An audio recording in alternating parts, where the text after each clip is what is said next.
Hello नमस्कार। तो finally आज से हम हमारा वैदिक मैथमेटिक्स का कोर्स शुरू कर रहे हैं। आज फर्स्ट लेक्चर होने वाला है। तो लेक्चर स्टार्ट करने से पहले कुछ इंटरेस्टिंग बात बताता हूँ। हम पढ़ रहे हैं गणित, वैदिक गणित। गणित का मतलब क्या होता है देखना।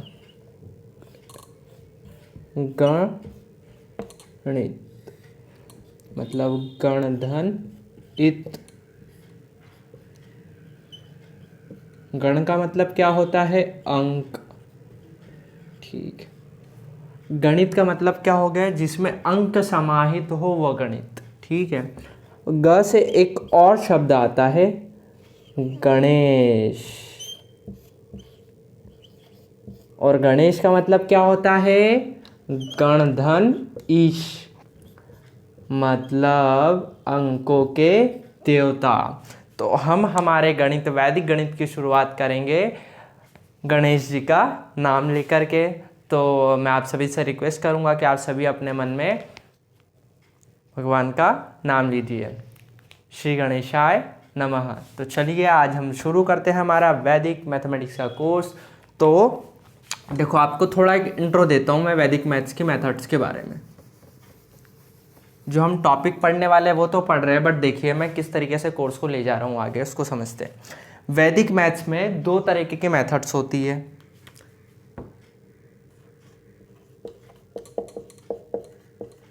कितने तरीके की मेथड्स होती है? दो तरीके की। एक होती है स्पेसिफिक मेथड, एक होती है जनरल मेथड। स्पेसिफिक मेथड्स और जनरल मेथड्स, ये दो तरीके की मेथड्स होती है।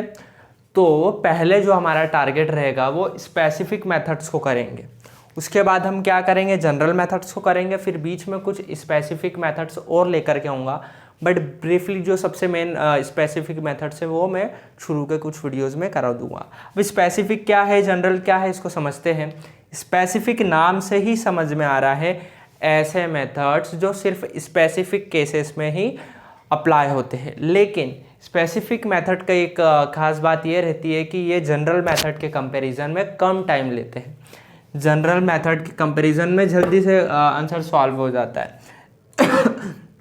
जो जनरल मेथड है वो ऐसे मेथड्स होते हैं जिसको करने में इसके कंपैरिजन में हल्का सा ज़्यादा टाइम लगता है, लेकिन इसमें कोई लिमिटेशन नहीं रहता, यह हर एक केस में अप्लाई हो जाते हैं। जैसे कि एक एग्जांपल देता हूँ। एक वैदिक मैथ का मेथड होता है ऊर्ध्व तिर्यक भ्याम मेथड।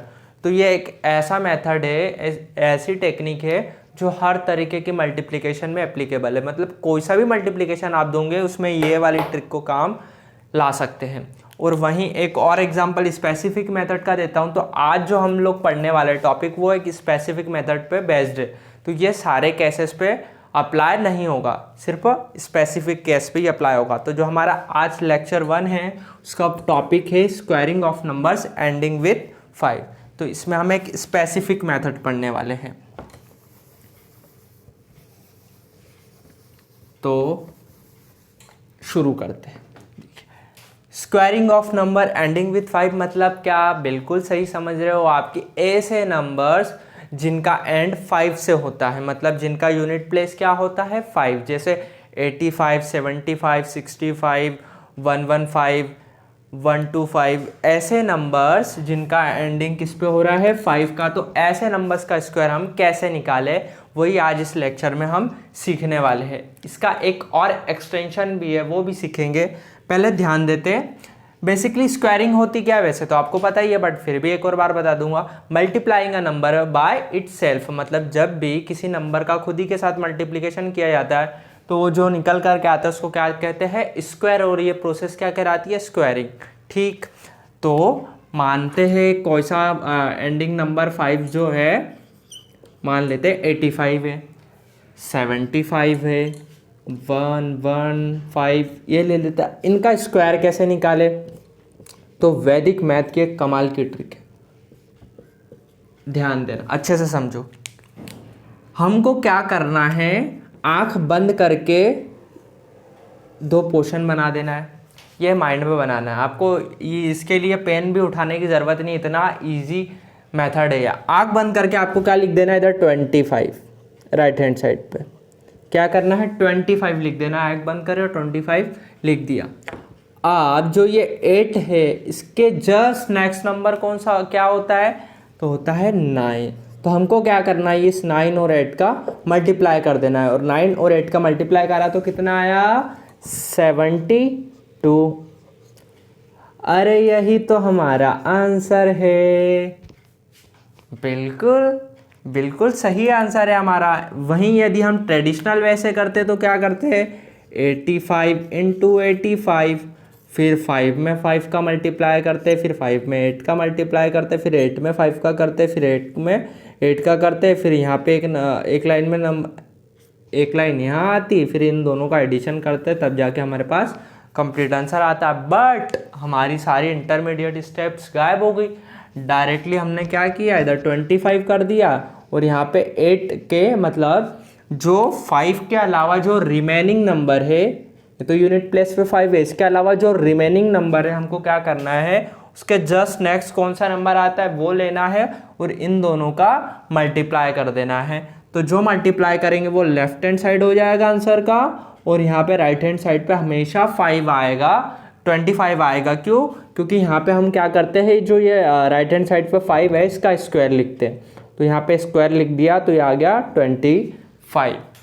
ठीक, अब इसका आंसर आप बताइए। बिल्कुल सही जा रहे हो आप कि 7 में क्या करना है, एक ऐड करना है, कितना आ जाएगा 7 के आगे क्या आता है 8। अब इन दोनों का मल्टीप्लाई कर दिया तो कितना आ जाएगा 8 7 जा 56, और यहाँ पे क्या आएगा 25, राइट हैंड साइड पे हमेशा क्या आएगा 25। आ गया समझ में आपको ये। अब इसका आंसर आप बताइए। हाँ हाँ हाँ, यहाँ ध्यान ये रखना है कि हमको सिर्फ क्या छोड़ना है, यूनिट प्लेस, और जो रिमेनिंग नंबर है वो क्या है 11।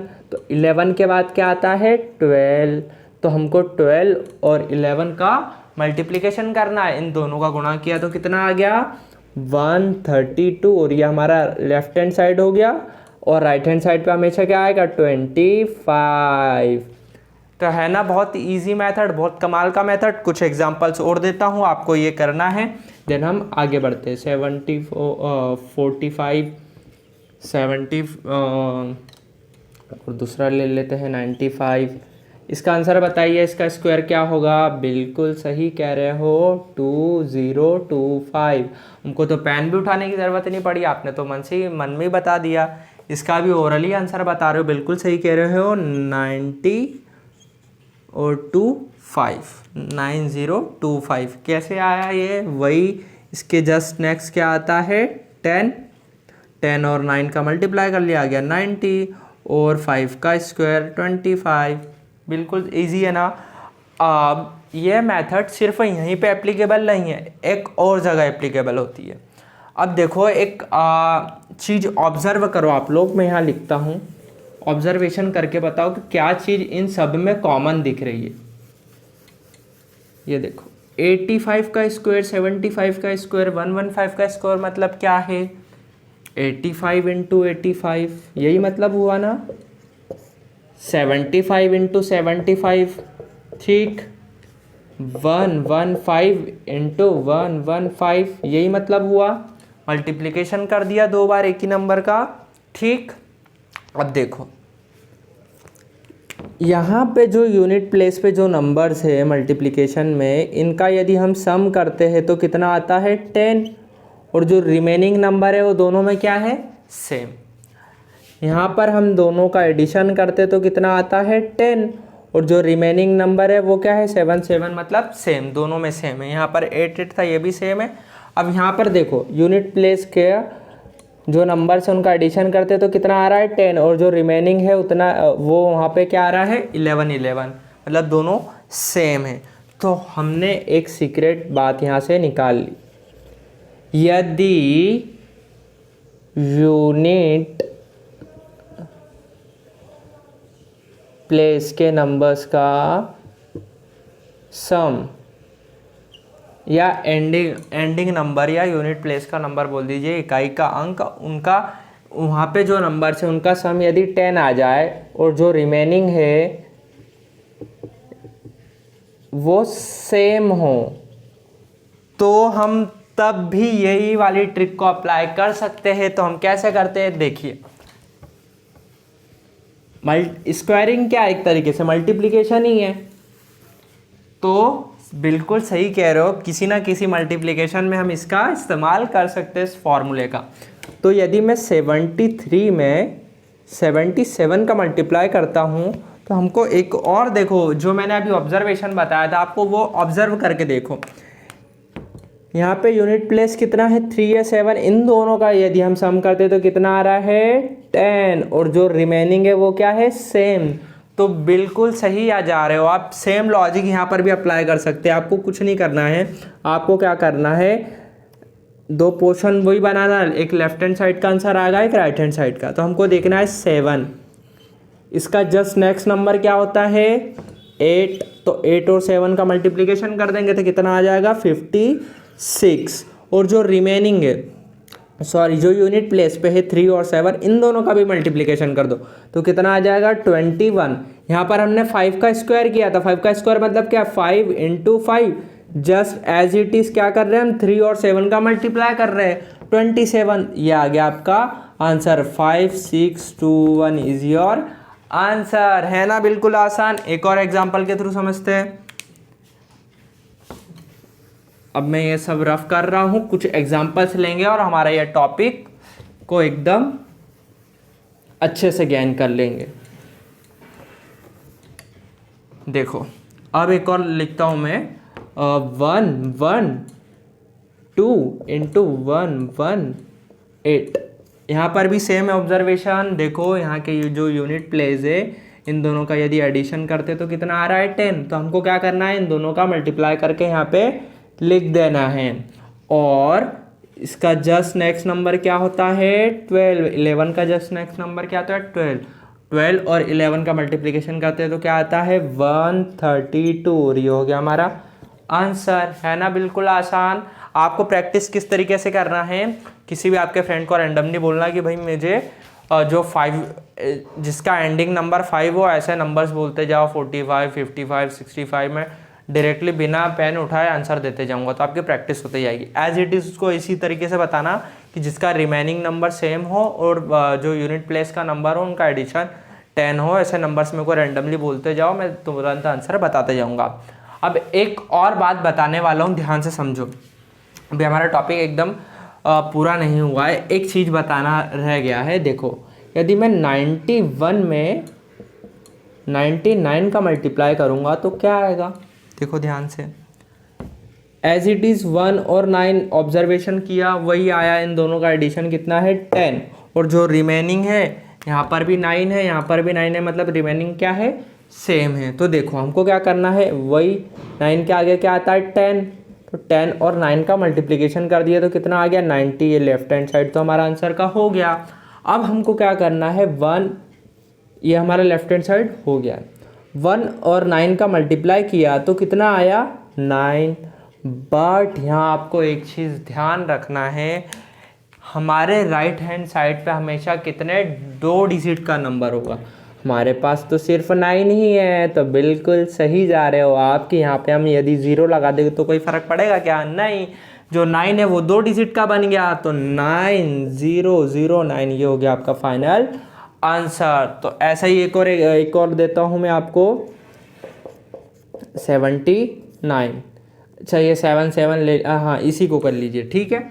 तो देखो एज इट इज़ इन दोनों का एडिशन 10 है तो इनका मल्टीप्लाई किया करता आ गया 9। बट हमको 9 नहीं लिखना है, क्या लिखना है 09। क्या क्यों, क्योंकि मैंने आपको बताया है कि यहाँ जो राइट हैंड साइड है यहाँ पे हमेशा कितने डिजिट आने चाहिए 2 डिजिट आने चाहिए, ठीक है। और जो रिमेनिंग है कितना है 7, तो 7 में यदि हम 1 जोड़ देंगे तो कितना आ जाएगा 8, और 8 और 7 का मल्टीप्लाई कर देंगे तो 56 आ जाएगा। और यही हो गया हमारा आंसर। तो आई होप आपको ये टॉपिक अच्छे से समझ में आया होगा। प्रैक्टिस किस तरीके से करना है आपको ये भी बता दिया। तो all the very best for the practice and B with us in this beautiful and wonderful journey. हमारी वैदिक मैथमेटिक्स की जर्नी में हमारे साथ बने रहिए, और बहुत सारा हम कुछ सीखने वाले हैं, पूरा वैदिक मैथमेटिक्स से कवर करेंगे, बहुत मज़ा आने वाला है। तो take care, see you very soon.